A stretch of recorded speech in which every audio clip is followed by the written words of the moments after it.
तो वहीं प्रियंक खड़गे का बड़ा बयान सामने आया है। प्रियंक खड़गे ने आरएसएस को शैतान बता दिया है। कर्नाटक की राजनीति में एक बार फिर से बयानबाजियां जो हैं वो तेज हो गई हैं। राज्य सरकार में मंत्री प्रियंक खड़गे ने राष्ट्रीय स्वयंसेवक संघ यानी कि आरएसएस पर तीखा हमला बोलते हुए उसे शैतान करार दिया है और भारतीय जनता पार्टी को उसकी परछाई बताई है।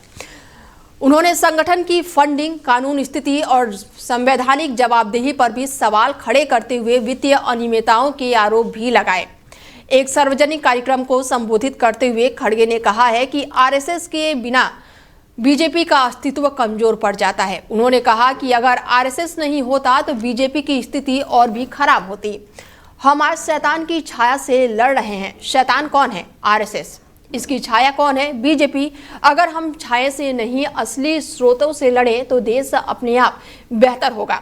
उन्होंने ये भी कहा है कि जब आरएसएस से उनके धन का स्रोतों के बारे में पूछा जाता है तो गुरु दक्षिणा का हवाला दिया जाता है। खड़गे ने दावा किया है कि अपनी जानकारी के अनुसार गुरु दक्षिणा को ध्वज से जोड़ा जाता है। उन्होंने तंज कसते हुए कहा है कि यदि कोई अन्य व्यक्ति भी अपना झंडा लगाकर चंदा इकट्ठा करे तो क्या सरकार और आरएसएस उसे स्वीकार करेगा? मंत्री ने कहा है कि बिना ठोस जवाब दिए कोई भी संस्था जवाबदेही से नहीं बच सकती।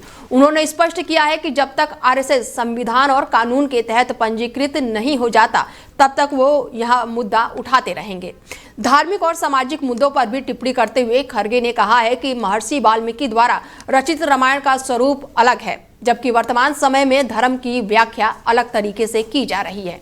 उनके अनुसार धर्म के नाम पर हिंसा को बढ़ावा देना उचित नहीं है।